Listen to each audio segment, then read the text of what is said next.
ई का डायरेक्शन ये है, ई का डायरेक्शन ऑलवेज जो है निगेटिव से पॉजिटिव होता है, ये पता है कि नहीं। यहाँ पे जो ईएमएफ इस कॉइल में जो इंड्यूस्ड ईएमएफ होगा उसका पॉजिटिव किधर होगा, करंट डिक्रीज कर रहा है, करंट डिक्रीज कर रहा है, तो ईएमएफ का इसके इंड्यूस्ड ईएमएफ का डायरेक्शन किधर होगा, करंट के डायरेक्शन में या करंट के अपोजिट डायरेक्शन, करंट के डायरेक्शन में। काहे कि करंट डिक्रीज हो रहा है तो उसको सपोर्ट करेगा। तो यहाँ पे जो इंड्यूस्ड ईएमएफ होगा वो इस डायरेक्शन में होगा, इंड्यूस्ड ईएमएफ जो होगा। और इंड्यूस्ड ईएमएफ क्या होता है, एल डी, उसका मैग्नीट्यूड हम लिख रहे हैं L D I by D T, ये मैग्नीट्यूड है 1 मिली हेनरी है ना। चलिए अब बनाइए।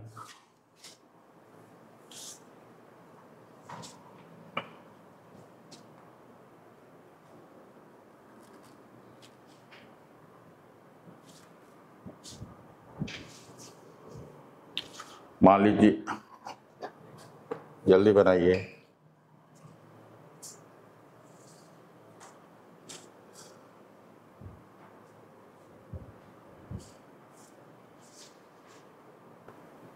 और किसी का दोनों आंसर गलत आया है। मान लो हम बी से ए के तरफ जा रहे हैं, बी से ए के तरफ जा रहे हैं,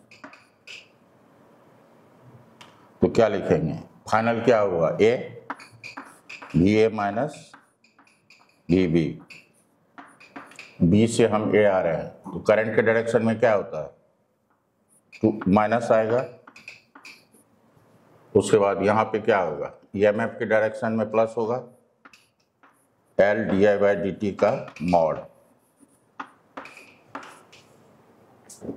यहाँ पे करंट के डायरेक्शन में 5 मतलब 5 इंटू 2,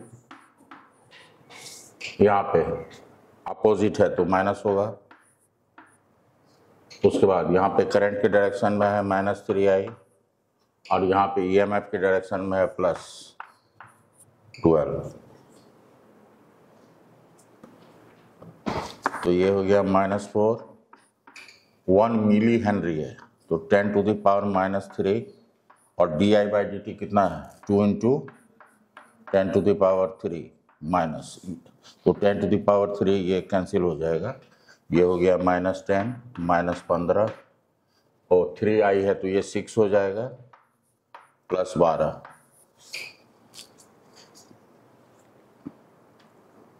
कितना हुआ, ये 25 31 35 -35 +12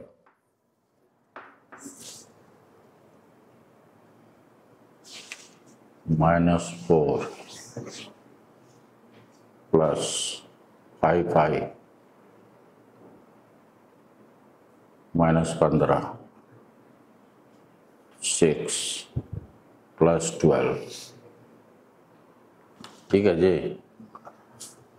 25 6 31 4 35 में से 12 गया 23, गड़बड़ आ रहा है, हाँ कितना, वो अच्छा यहाँ पर भी है ना, तो +2 तो -21 वोल्ट होगा। नेक्स्ट क्वेश्चन लिखिए। अच्छा हाँ, इसका सेकंड पार्ट क्या है, energy stored in an inductor, क्या है एक्सप्रेशन एनर्जी का,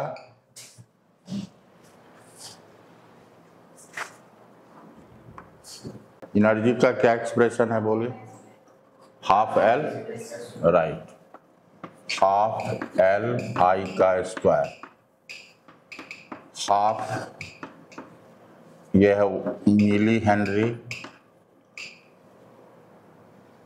और I है कितना 2, तो ये हो गया 2 milli joule.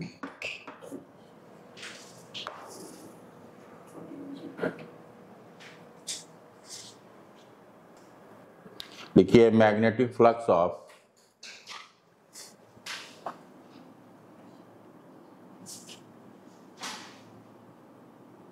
Eight into 10⁻⁻⁴ Weber,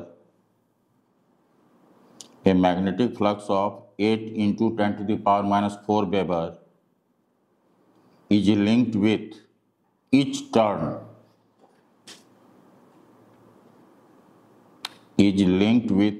turn of a coil having 200 turns.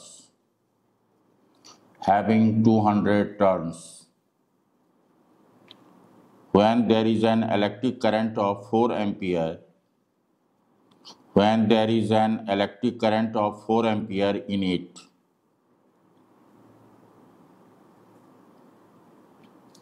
calculate the self-inductance of the coil. Flux, total flux कितना होता है? L। टोटल फ्लक्स का मतलब ईच टर्न जो है उसमें इतना फ्लक्स है, तो टोटल फ्लक्स कितना होगा? तो क्या निकालना था? L। तो ये होगा N∅I। टोटल फ्लक्स का मतलब होता है इस टर्न जो है, अगर फ्लक्स फाई है तो N टर्न्स है, तो N∅।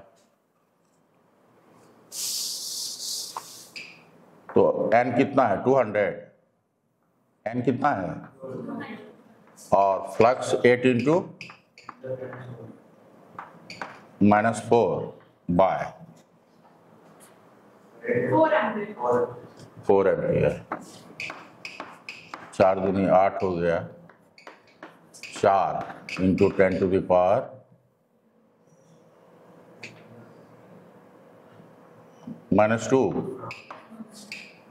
तो ये हो जाएगा 40 मिली हेनरी। लिखेंगे आप, 2 coils have self-inductance. 2 coil have self-inductance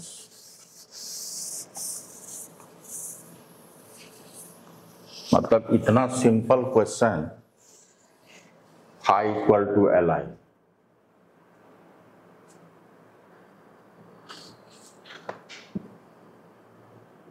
में भी बच्चों को समस्या हो रही है, तो आप लोग बोर्ड कैसे देंगे? इसी परफॉर्मेंस पे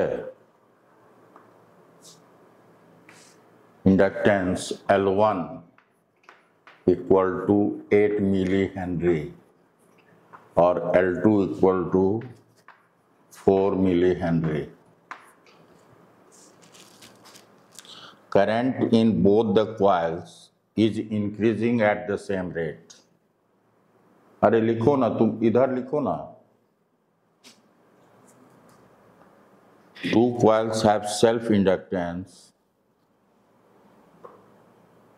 2 coils have self-inductance L1 equal to 8 millihenry and L2 equal to 4 millihenry. Calculate in both the coils, current in both the, rhythm break हो जाता है ना। Current in both the coils is increasing at the same rate. दोनों coil में current जो है same rate से increase कर रहा है।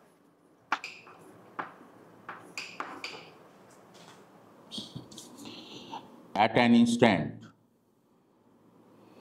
when the power given to the 2 coils is same, when the power given to the 2 coils is same,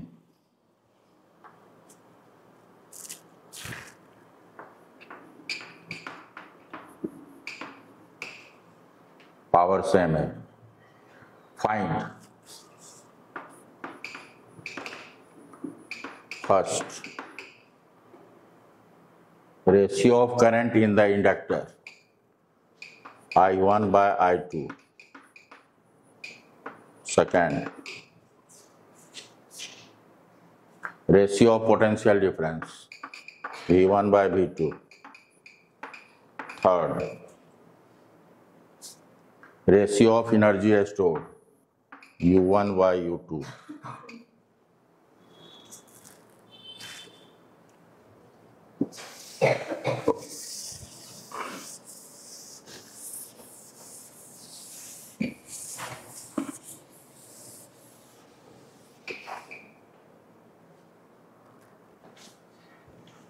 current दोनों में सेम रेट से इंक्रीज कर रहा है।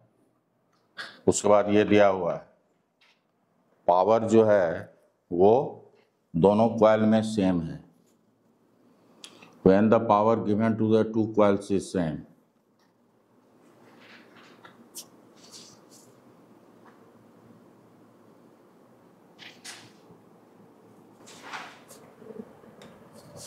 पावर इक्वल टू होता है बी आई, है ना। तो पावर तो सेम है, तो V1 I1 equal to V2 I2। लेकिन इससे तो आपको काम होना नहीं है ना। एक काम करो, V1 क्या होता है, ये होता है LdI बाय dt। तो V1 इक्वल टू इतना हो जाएगा। दोनों में rate of change of current same है। DI बाय dt दोनों में क्या है, दिया हुआ है DI बाय dt जो है दोनों में।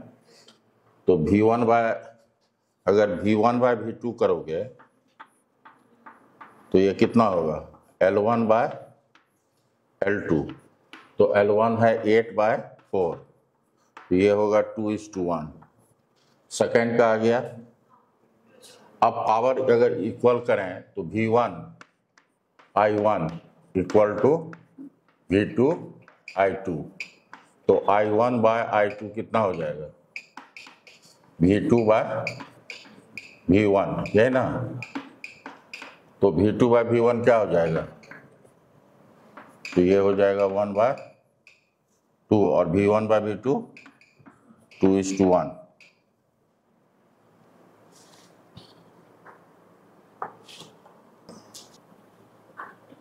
और यहाँ पे क्या हो जाएगा, हाफ L1 I1 का square by half L2 I2 का स्क्वायर। हाफ हाफ कैंसिल, ये हो जाएगा L1 बाय L2 का, और ये हो जाएगा I1 bye I2 root over. तो ये हो जाएगा L1 बाय L2 कितना है, 2 है, 4, और ये हो गया 1/1:1।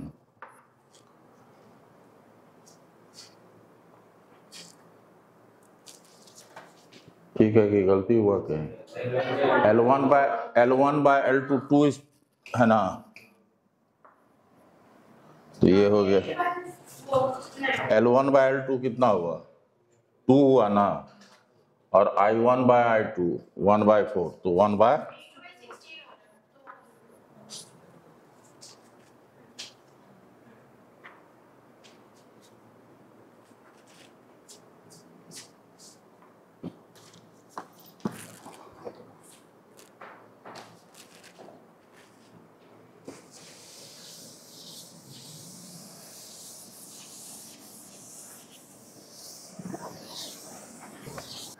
L होता है mu naught N square V को एरिया इंटू लेंथ भी लिखता है। Inductance due to solenoid mu naught है, mu naught N square into volume. Grouping of inductors, पहला है सीरीज कॉम्बिनेशन।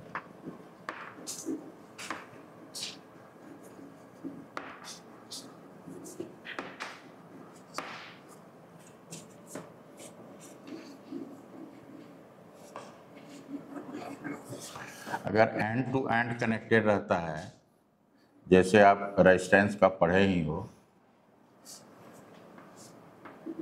ये मान लो ए है, ये मान लो एक्स है, ये वाई, एक्स वाई के एक्रॉस इक्विवेलेंट निकालना है। ये L1 है, ये L2 है, ये L3 सेम होगा। और यहाँ पे करंट जो है तीनों में सेम रेट से इंक्रीज कर रहा है। करंट क्या हो रहा है? तो यहाँ पे इंड्यूस्ड ईएमएफ का पॉजिटिव किधर होगा आप बताइए? करंट चेंज हो रहा है, तो यहाँ पे पोलैरिटी किधर होगा? लेफ्ट साइड और राइट साइड?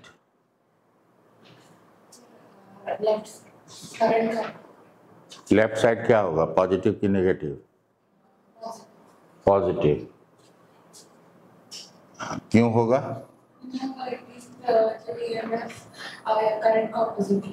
करंट का अपोज करेगा, राइट। ये E1 होगा, यहाँ पर भी वही बात होगी। ये E2 होगा, यहाँ पर भी ये E3 होगा। तो Vx माइनस Va क्या होगा? क्या होगा? ये हम लिखते हैं पहले L1 di/dt, प्लस होगा या माइनस होगा?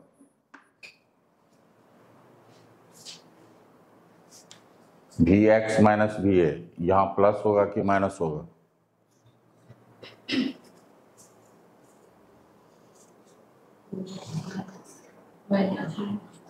माइनस होगा।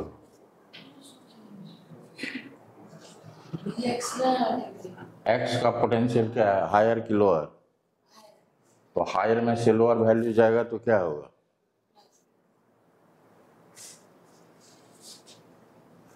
Va minus Vb, Va minus Vb क्या होगा? L2 di/dt। ये प्लस होगा कि माइनस होगा?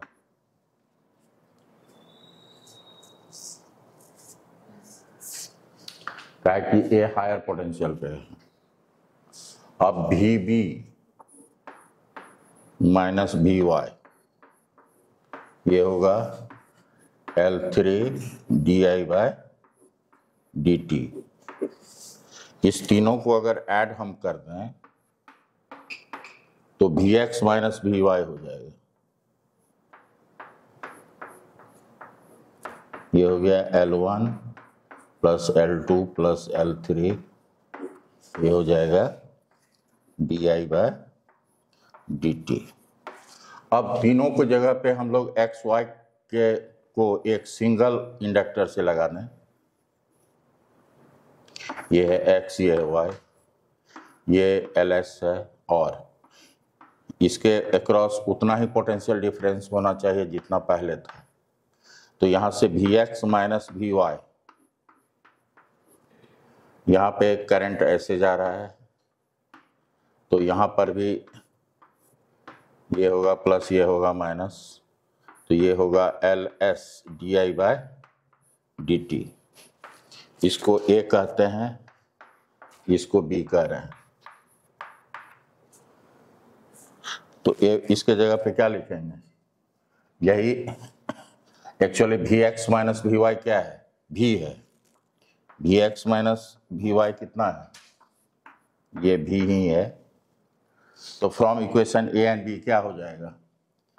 LS di/dt equal to L1 plus L2 plus L3 di/dt।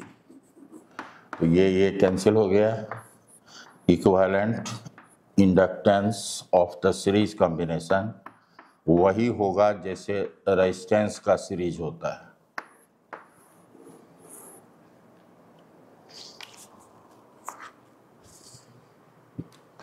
Exactly वही रिजल्ट होता है जो रेजिस्टेंस का होता है।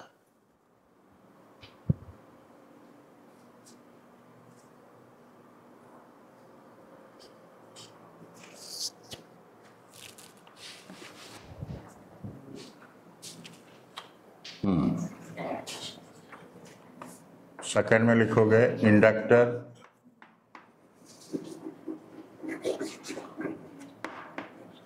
In parallel.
फिगर बनाइए।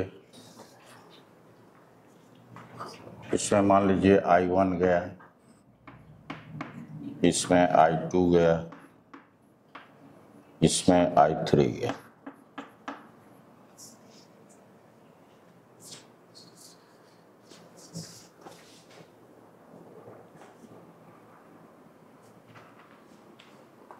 अब देखिए पोटेंशियल डिफरेंस इसके अक्रॉस कितना होगा। सबके अक्रॉस तो पोटेंशियल डिफरेंस सेम होगा, तो V इक्वल टू क्या होगा, L1 di1 बाय dt। ये पोटेंशियल डिफरेंस अक्रॉस L1 है, ये पोटेंशियल डिफरेंस अक्रॉस L2, ये होगा L2। पैरेलल में है तो पोटेंशियल डिफरेंस सेम रहेगा, और L3 के across L3 di3 by dt।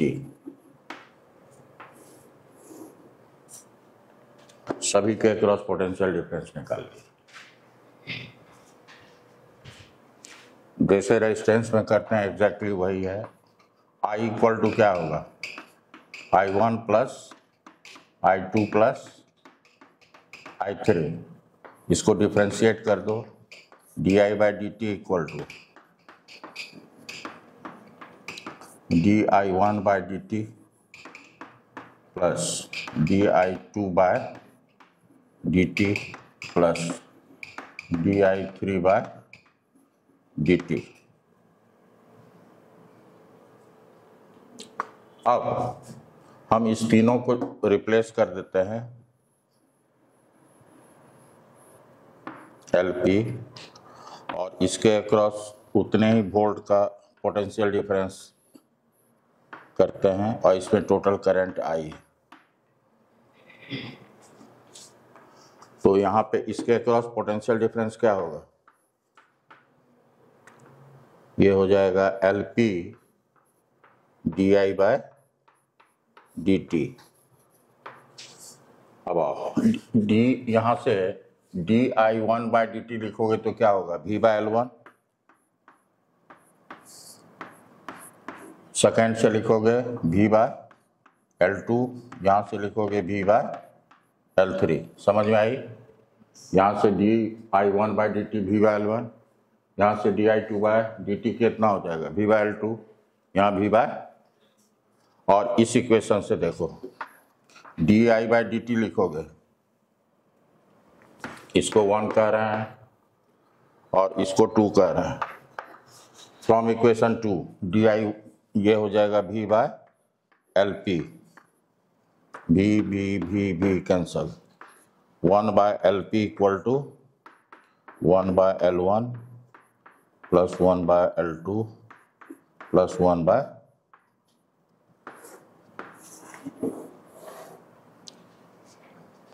In case of two inductors, product by sum.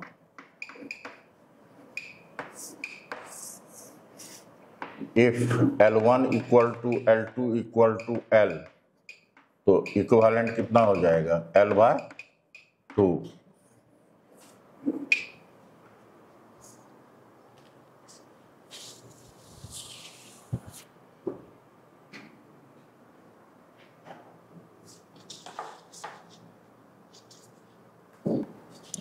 अब लिखेंगे म्यूचुअल इंडक्टेंस।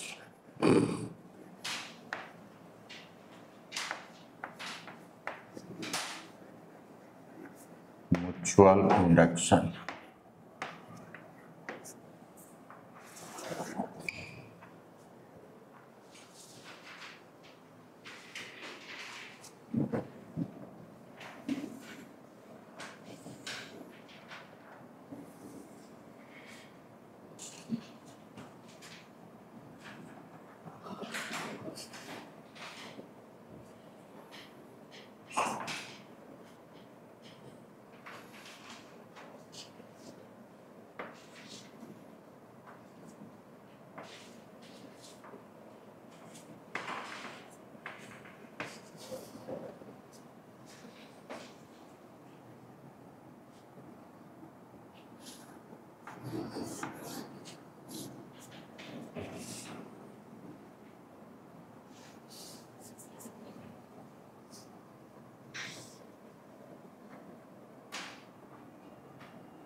एक मिनट।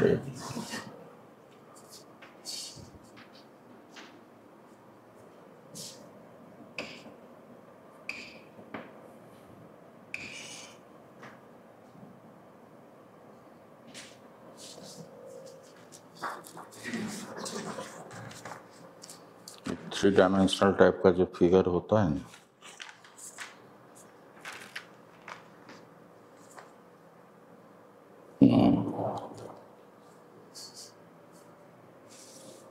एक मिनट रुकिए।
ठीक है,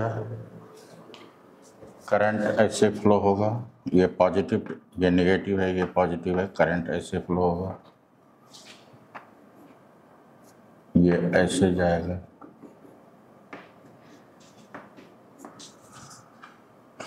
आई जो है ये इंक्रीजिंग है, ऐसा मान रहे हैं, करंट इंक्रीज कर रहा है टाइम के साथ। तो इससे जिस सर्किट में करंट आपको फ्लो करता है उसको कहते हैं प्राइमरी कॉइल। जिसमें करंट फ्लो करता है उसको कहते हैं प्राइमरी कॉइल। अच्छा, इसमें करंट जो है चेंज करेगा तो फ्लक्स भी क्या होगा, फ्लक्स भी चेंज करेगा।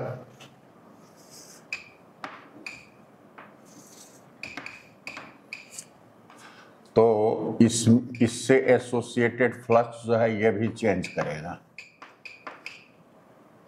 फ्लक्स चेंज करेगा तो इसमें क्या होगा, इंड्यूस्ड ईएमएफ होगा। इस करंट को हम आईपी कहते हैं, प्राइमरी कॉइल, प्राइमरी करंट, और ये है सेकेंडरी इंड्यूस्ड ईएमएफ। मतलब एक में अगर करंट चेंज हो रहा है तो दूसरे में फ्लक्स चेंज हो रहा है, और दूसरे में फ्लक्स चेंज होगा तो उसमें इंड्यूस्ड ईएमएफ होगा, और सर्किट अगर क्लोज रहेगा तो उसमें करंट फ्लो करेगा। जो इसका ये एंटी क्लॉकवाइज, ये करंट कैसा है, एंटी क्लॉकवाइज, तो इसमें कैसा होगा करंट, क्लॉकवाइज। इसका ये अपोजिट है, इसका ये अपोजिट। समझ में आई? तो लिखेंगे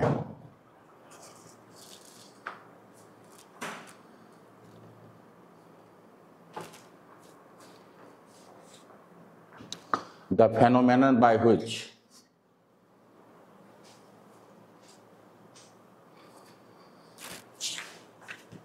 ये इसको कहते हैं secondary coil.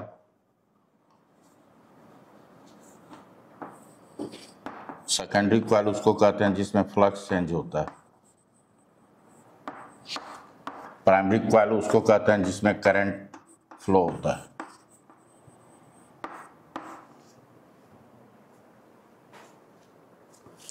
The phenomenon by which an induced EMF is produced, an induced EMF is produced in one coil. Induced EMF is produced in one coil, bracket में लिखिए secondary coil।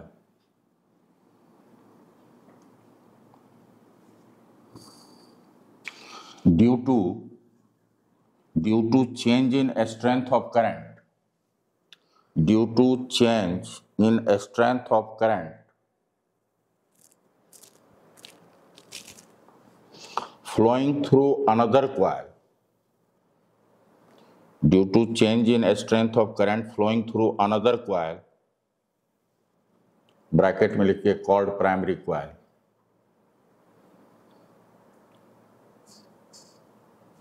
is called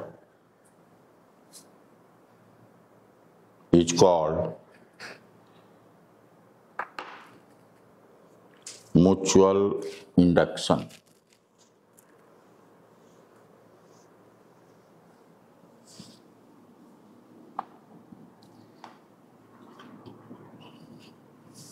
paragraph change करके लिखेंगे। It is experimentally observed that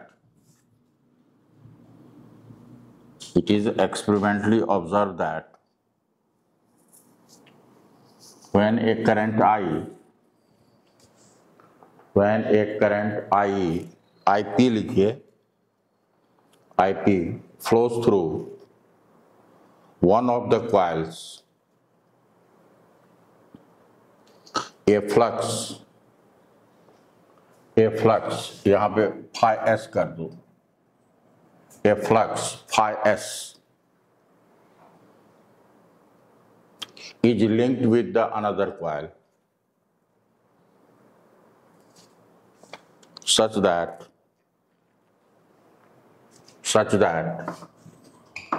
phi s directly proportional to IP, ये हो जाएगा phi s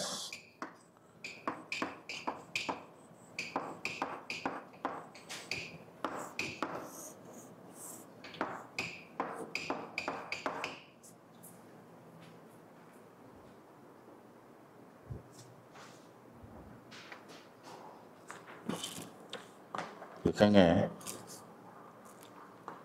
the promotion where capital M is proportionality constant is called mutual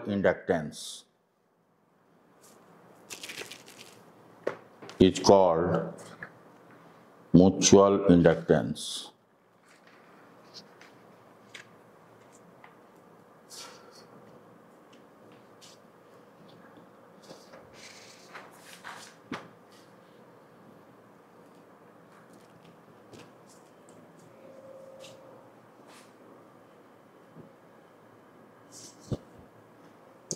लिखेंगे if IP equal to 1 तो M equal to क्या हो जाएगा, phi s।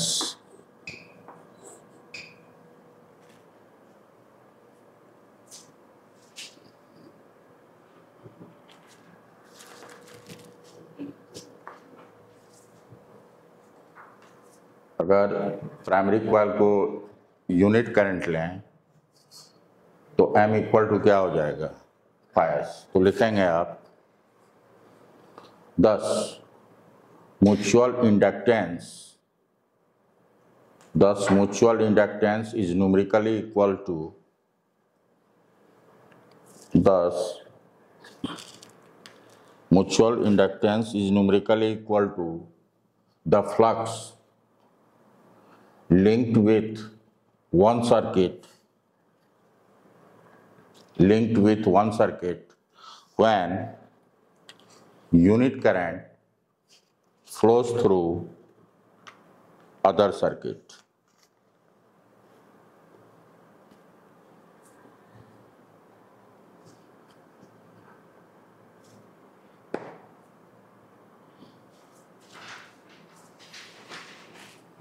ठीक है,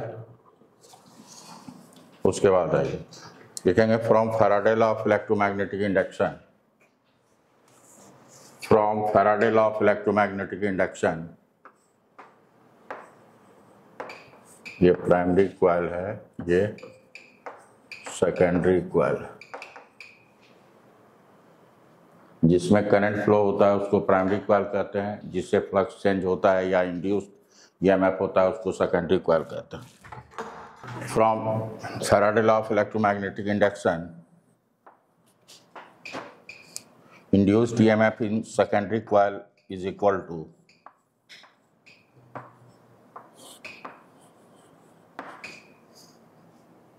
minus d phi s by dt।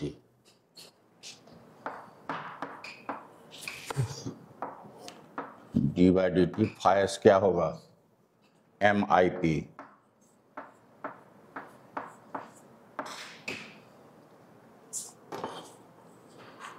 तो माइनस M ये हो जाएगा DIP by DT।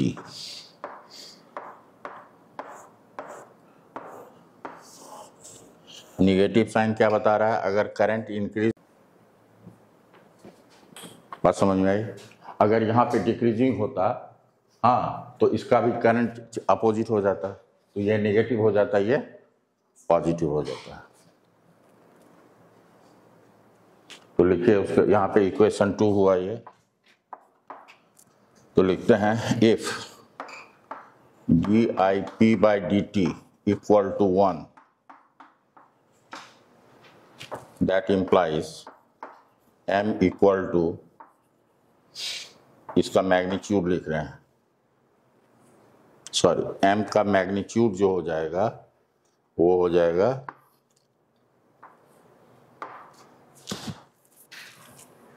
M equal to हो जाएगा दिस वन, क्या कि M तो निगेटिव होता नहीं।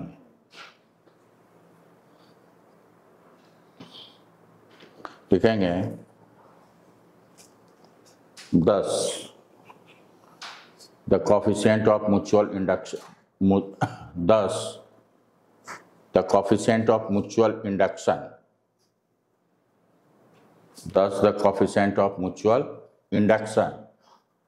अगर कोफिशिएंट लगाएंगे तो म्यूचुअल इंडक्शन कहेंगे, ब्रैकेट में लिखिए, और simply mutual inductance,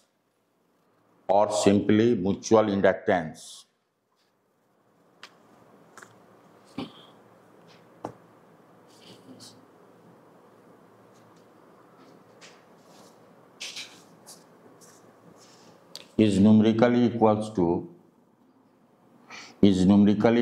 to EMF induced in one coil is equal to EMF induced in one coil when rate of change of current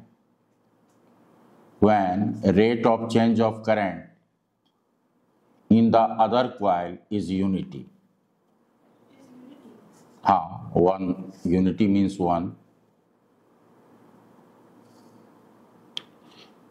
rate of change of current in the other coil is unity or 1. Unity मतलब 1 हुआ।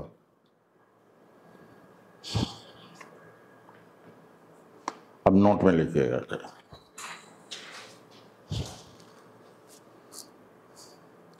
And inductance is said to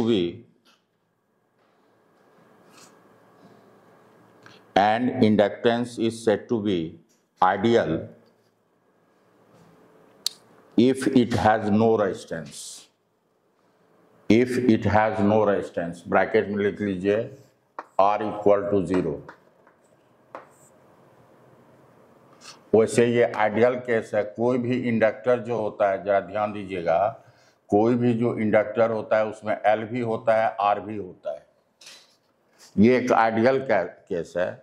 अगर resistance 0 होगा तभी हम ideal inductor बोलेंगे, ठीक है। जैसे आइडियल रेजिस्टेंस R = 0 तो होता नहीं। तो आइडियल नाम का कोई चीज एग्जिस्ट ही नहीं करता है इस पृथ्वी पे। Ideal man, no man is ideal in the universe. Inertial frame never exist in the universe. हाँ, वो कहीं और है, कहीं और त्रिशूल लेके बैठा हुआ है। वही त्रिशूल है, वो जो एक्सिस है त्रिशूल का, वही इनर्शियल एक्सिस है। वही ठो रेस्ट में है, सब मोशन में है। समझे कि नहीं?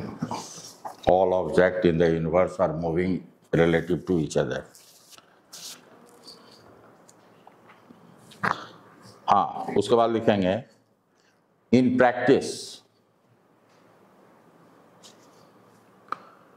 Due to finite resistance of the conductor, in practice due to finite resistance of the conductor, an inductance always has a resistance, and inductance always has a resistance.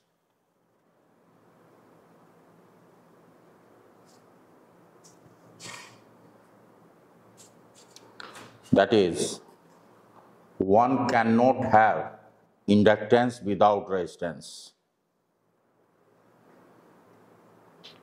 That is, one cannot have inductance without resistance, but one can have resistance. But one can have resistance with or without having inductance.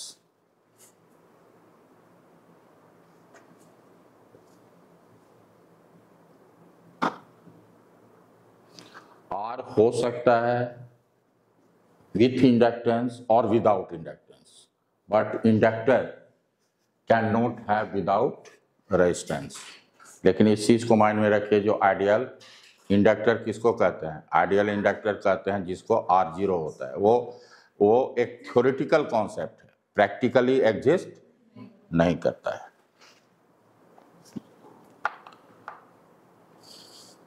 लिखोगे a resistance without inductance, a resistance without inductance is called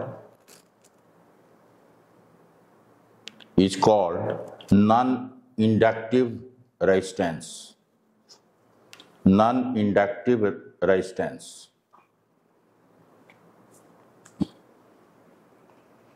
मतलब अगर ये inductor R है, R0 = 0, लेकिन L = 0 है, इसको क्या कहेंगे? नॉन इंडक्टिव रेजिस्टेंस, इंडक्टेंस क्या है? रेजिस्टेंस, राइट, ठीक है। हाँ, तो उसको फिगर बना करके उसके नीचे में लिख लीजिए R0 = 0, R0 non inductive resistance, मतलब इंडक्टेंस नहीं है,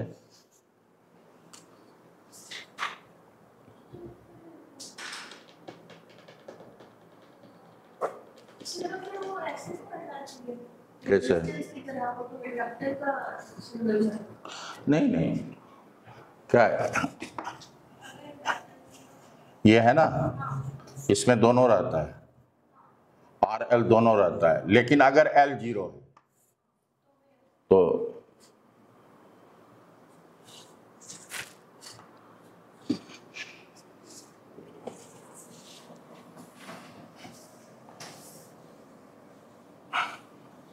एक चीज देखो, ये पॉजिटिव है, ये निगेटिव।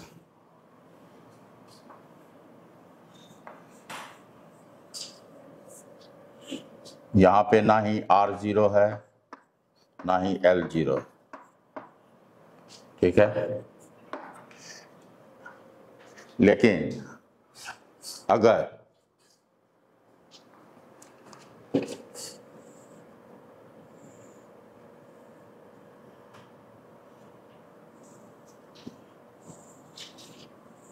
ये फिगर मैं कैसे बनाऊंगा मुझे समझ में नहीं आ रहा। ये है,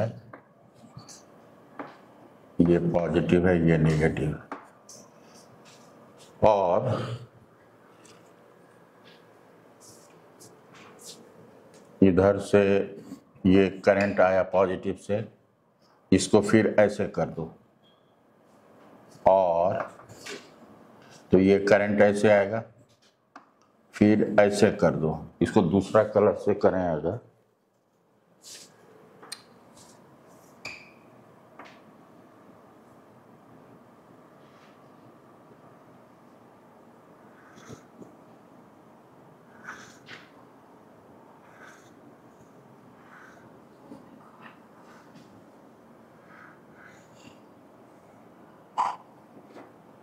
करंट ऐसे आ रहा है, मतलब इसमें जिस तरह से जा रहा था उसके अपोजिट इस तरह से आएगा। अगर इसमें करंट का डायरेक्शन ये ऐसे है, ऐसे है ना, तो इसमें जस्ट कैसा होगा, उसके अपोजिट होगा। तो इस केस में L 0 हो जाएगा, R तो 0 नहीं होगा लेकिन L 0 हो जाएगा, एक दूसरे को नलिफाई कर देगा।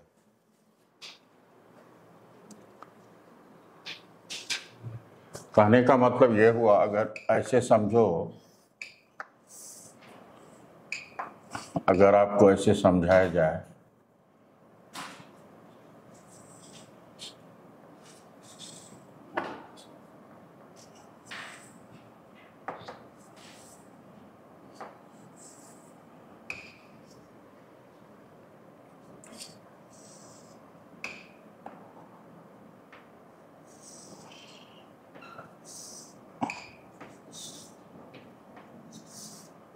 अब देखो, इसमें करंट का डायरेक्शन ऐसे है, व्हाइट वाले में ऐसे है, और इसमें ऐसे है,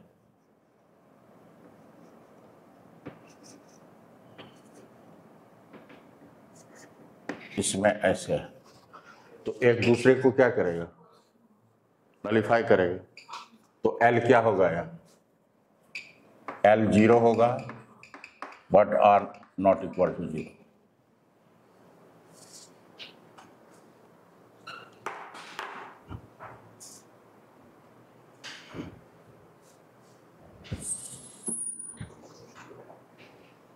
यहां से तो क्लियर नहीं होगा, तो वहां से उस डायग्राम को बना लीजिए। और एक वायर में करंट क्लॉकवाइज जा रहा है और एक में एंटी क्लॉकवाइज है, तो इधर से फ्लक्स अगर इधर गया तो इसका फ्लक्स इधर, नेट फ्लक्स क्या होगा, 0 होगा, तो L 0 होगा।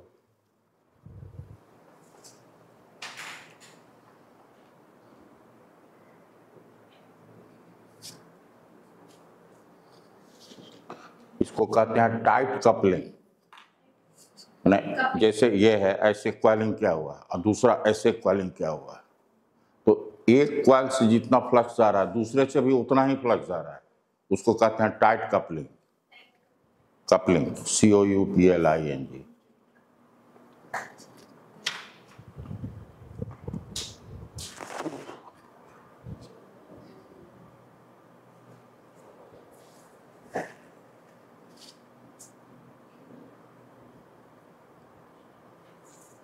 लिख लिया आप लोग?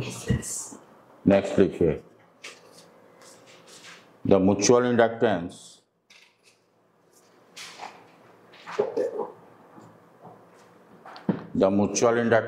M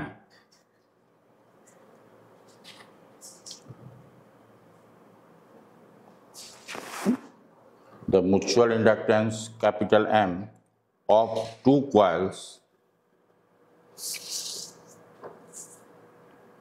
having self-inductance L1 and L2 is given by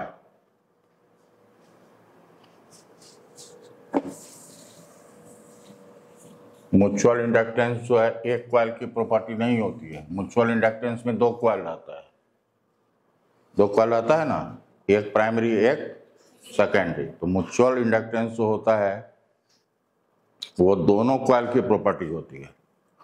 और जिस तरह से म्यूचुअल इंडक्टेंस किस पे डिपेंड करता है? Geometry of the coil, medium, orientation of the coil, और मीडियम हो ही गया। तो ये होता है M equal to K root over L1 L2।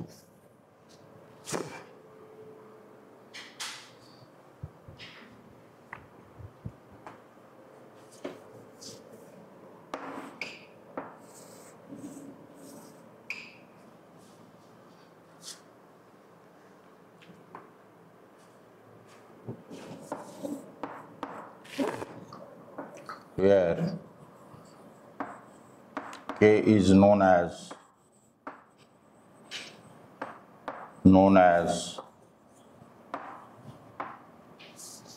coefficient of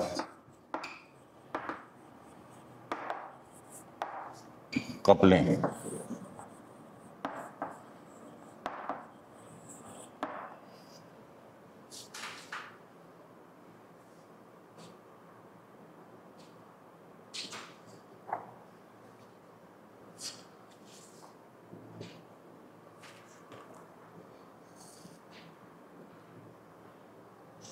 उसके बाद लिखेंगे if the coil are wound over each other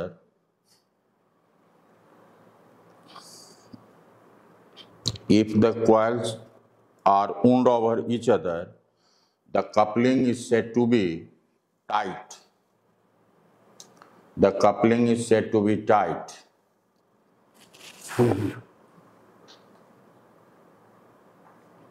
otherwise lose। जैसे देखिए ये है एक नॉन फेरोमैग्नेटिक सब्सटेंस है, इस पे एक कॉइल को हमने इस तरह से टाइट किया और एक कॉइल को इस तरह से टाइट किया।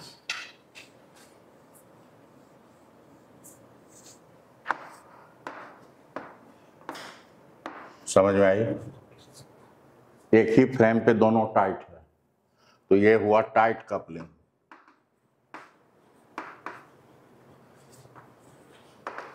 टाइट कपलिंग के लिए K का वैल्यू 1 होता है, तो इसके लिए M इक्वल टू क्या हो जाएगा? K का वैल्यू 1 हो गया, तो ये होगा L1 L2। ये A हुआ। दूसरा देखो B में,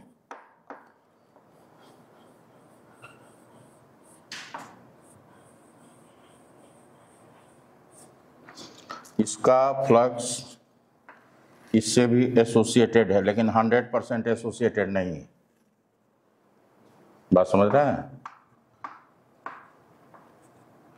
इसका अगर 100% इसे पास कर रहा है तो इससे हो सकता है 80%, 60%, 40% पास कर रहा है, तो इसको क्या कहेंगे? Loose coupling.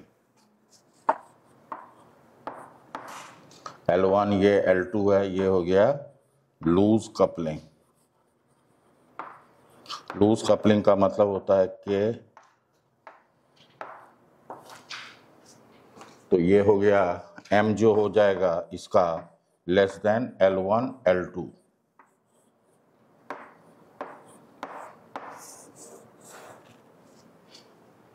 सी, ये देखिए ये L1 है और ये L2,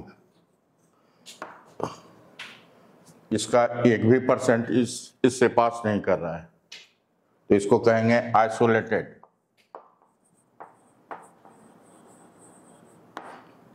isolated coupling. K equal to 0, तो M कितना हो जाएगा? 0 हो जाएगा। देखिए L1 L2 है लेकिन M का वैल्यू 0 है, तो ये अच्छा पढ़ लिखिए आप।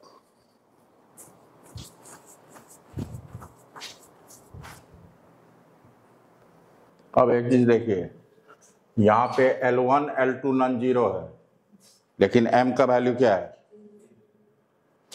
तो M 0 हो सकता है विदाउट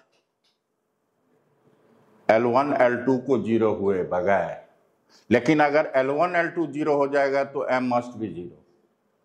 देखेंगे if L equal to 0 then M equal to 0। अगर L1 L2 0 हो जाएगा तो M मस्ट बी 0, लेकिन M 0 होगा तो ये कोई जरूरी नहीं है L1 L2 भी 0 हो। तो लिखेंगे that is a system cannot have mutual inductance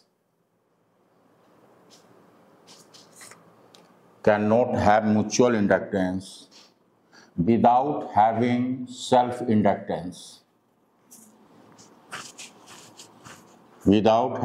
self-inductance. बिना सेल्फ इंडक्टेंस के M 0 नहीं हो सकता। However,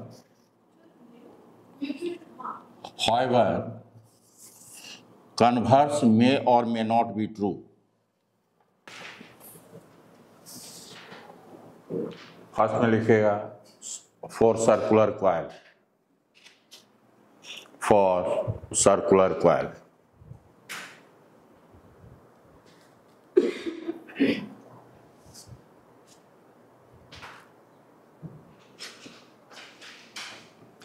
तो म्यूचुअल इंडक्टेंस में 2 कॉइल लेना होगा आपको, एक सर्कुलर ये हुआ, एक सर्कुलर ये हुआ। इसका मान लीजिए रेडियस R1 है या R2 कहते हैं इसको R1 कह रहे हैं। इस पे नंबर ऑफ टर्न्स N1 है, इस पे नंबर ऑफ टर्न्स N2। इसमें करंट, जिसमें हम करंट डाल रहे हैं, जैसे कि कैपेसिटेंस में जो कैपेसिटर में जो कैपेसिटेंस निकालते हैं उसमें अपने मन से चार्ज डालते हैं, क्रॉसपॉन्डिंग पोटेंशियल डिफरेंस निकालते हैं।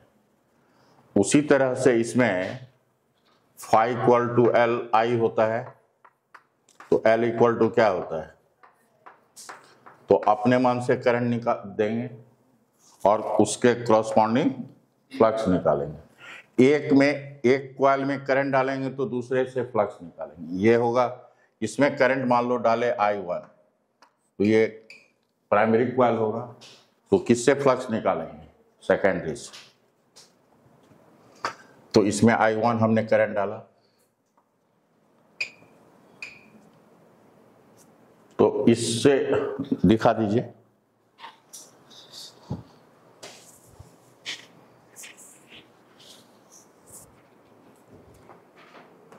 ये 1 कॉइल कह रहे हैं, इसको 2 कॉइल कह रहे हैं। तो B field at O due to current I1 in coil 1 B1, vector में लिखोगे तो लिखो वेक्टर में। तो सर्कुलर के चलते क्या होता है? Mu N I by 2R, तो mu naught N1 I1 bye 2R1, और डायरेक्शन है इसका आउटवर्ड।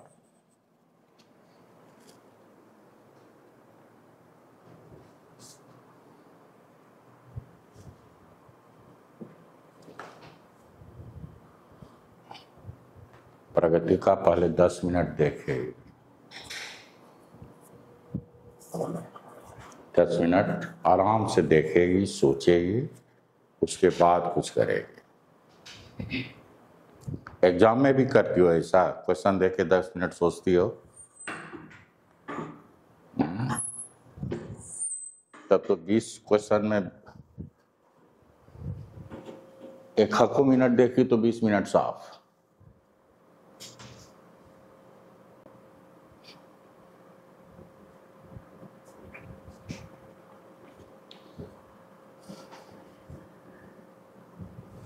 समीक्षा कहाँ है आज? एग्जाम। आप डिफरेंट स्कूल में, वो different school.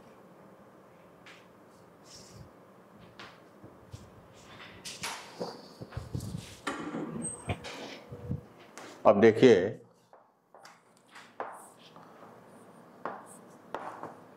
Flux in coil 2 due to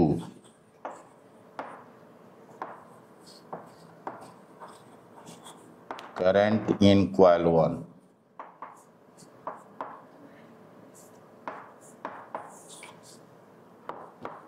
तो ये हो जाएगा B1 और इसका area A2, number of turns N2।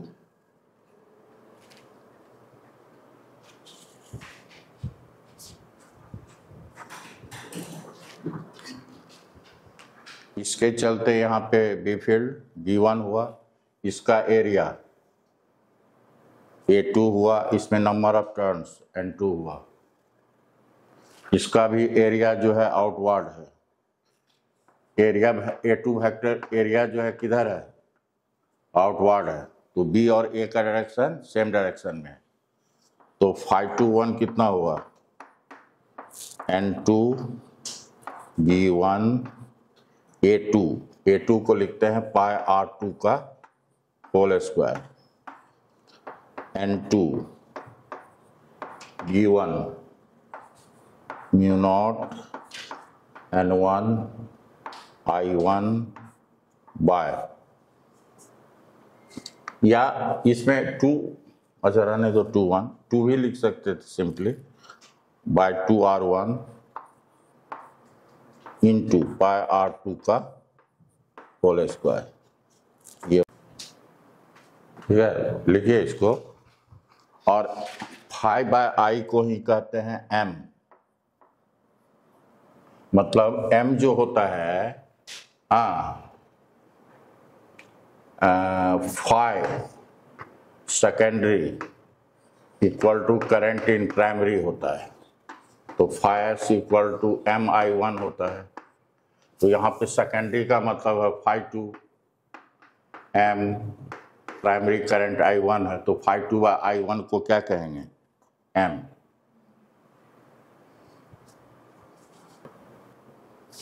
तो M जो हुआ, M directly proportional to mu naught, directly proportional to product of number of turns,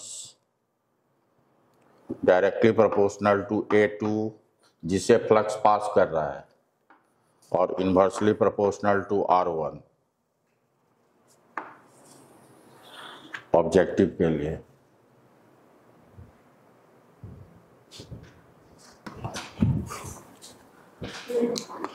अभी जो बता रहे हैं उसको समझिए, और उसके बाद एक नोट भेजेंगे म्यूचुअल इंडक्टेंस का, जो कि पूछता है, इसीलिए उसमें पूरा डिटेल्स में लिखा हुआ है। अभी समझ लीजिए तो वो भी समझ जाइएगा।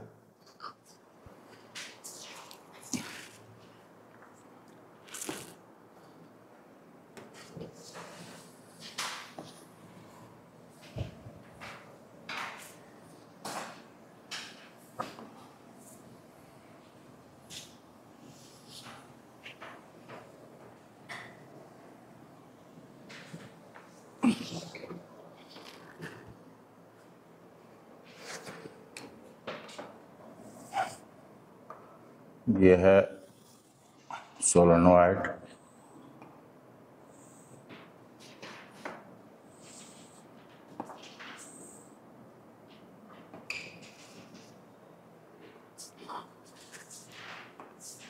इसमें करंट है इस तरह से है,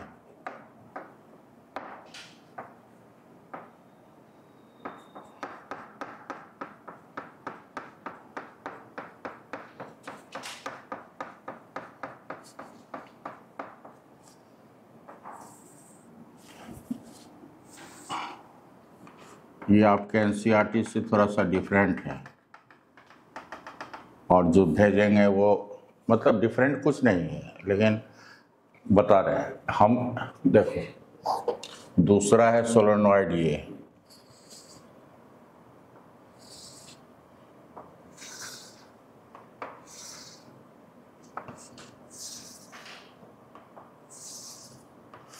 एनसीईआरटी में और इसमें क्या अंतर है सो बता रहे हैं। अगर इसका लेंथ L है तो दूसरे का भी उसने लेंथ लिया है L, और क्या लिया है, इसमें करंट डाला है और इससे फ्लक्स निकाला। हम इसमें इसके लेंथ को अधिक रखे हैं और इसमें करंट डाले हैं, इससे फ्लक्स निकालेंगे। हमारे लिए ये प्राइमरी हुआ, ये फर्स्ट है, ये सेकेंड है। इसमें करंट हम I1 डाल रहे हैं, इसमें मान लो नंबर ऑफ टर्न्स N1 है, इसमें नंबर ऑफ टर्न्स N2 है। ठीक है,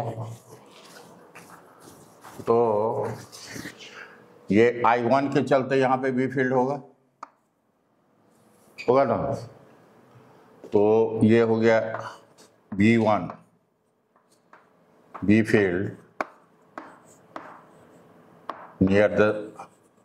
near the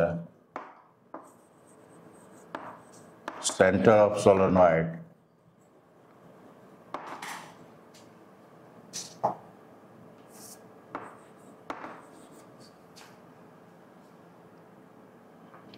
ये हो गया म्यू नॉट N1 I1।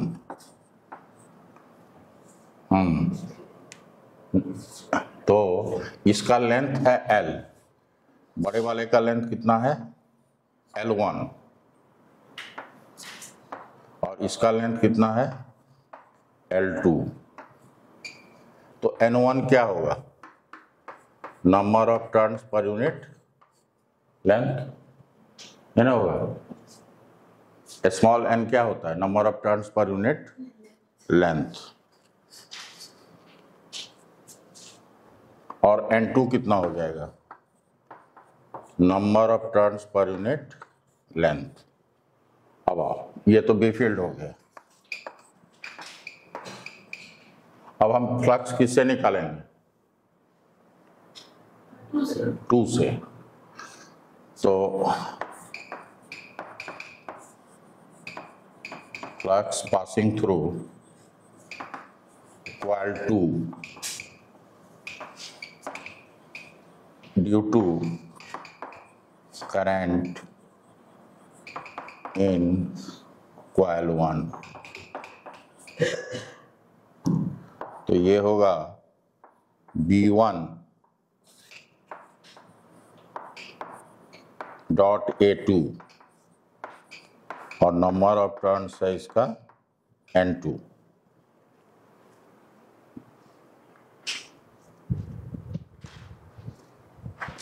अब बताओ सोलेनॉइड के आउटसाइड बी फील्ड क्या होता है, B field outside the solenoid 0 होता है। बी फील्ड आउटसाइड 0 होता है।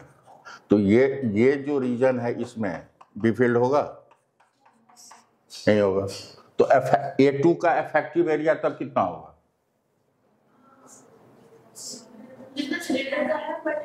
इसका होगा, ये होगा, इसके बाहर तो बी फील्ड ही 0।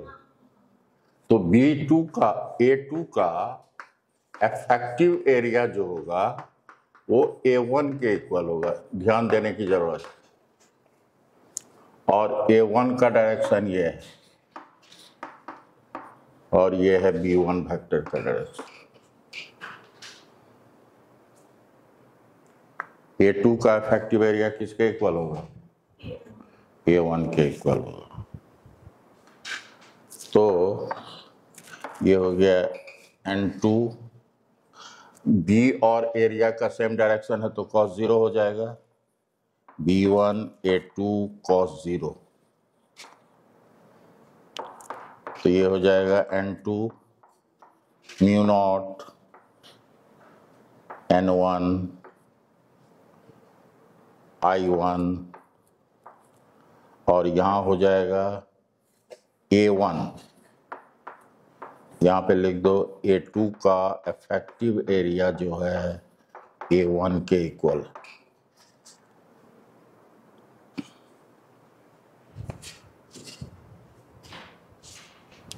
ओहो, A1 है ये, तो यहाँ पे अब हम phi2 बाय I1 लेंगे, यहाँ से I1 ले रहे हैं, तो ये कितना हो जाएगा? N2 को क्या लिख सकते हैं? कैपिटल N2 को क्या लिख सकते हैं? N2L2, तो ये हो जाएगा म्यू नॉट, ये हो जाएगा N2L2, उसके बाद ये हो जाएगा N1, और ये हो जाएगा पाई R1, इसका R1 कहते हैं, इसका रेडियस है R1 और इसका रेडियस है R2, तो ये हो जाएगा पाई R1 का होल स्क्वायर, ये L2 है।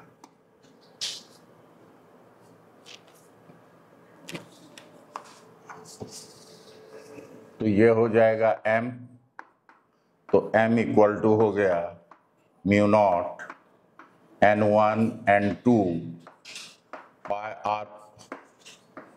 ध्यान दीजिएगा यहाँ पे वह एरिया आता है जो इफेक्टिव, जिससे फ्लक्स एसोसिएटेड होता है, तो इसमें करंट है तो इधर तो बी फील्ड ही 0 है, तो फ्लक्स एसोसिएटेड इस एरिया से होगा, तो यहाँ इसीलिए A1 आएगा, A2 नहीं आएगा, और ये है L2,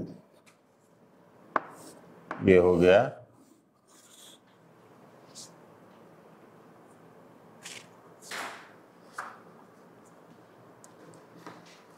तो यहीं पे आज हम लोग समाप्त करेंगे,